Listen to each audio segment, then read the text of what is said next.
एका शाळेत 1/3 विद्यार्थी क्रिकेट खेळतात, 1/6 विद्यार्थी फुटबॉल खेळतात, तर दोन्ही खेळ किंवा खेळाडू विद्यार्थी किती, असं आपल्याला इथे विचारलेले आहे. तर आपल्याकडे 1/3 क्रिकेट खेळणारे विद्यार्थी आणि 1/6 फुटबॉल खेळणारे विद्यार्थी. तर आपल्याला दोन्हीची इथे करायची आहे बेरीज, म्हणजे 1/3 अधिक 1/6.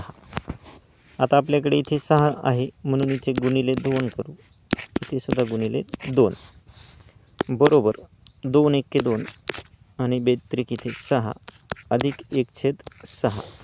आता छेद आपला समान झालेला आहे, म्हणजेच बरोबर 2 अधिक 1/6 3/6 म्हणजेच 3 1 3 3 2 6 1/2 आपलं उत्तर आलेलं आहे.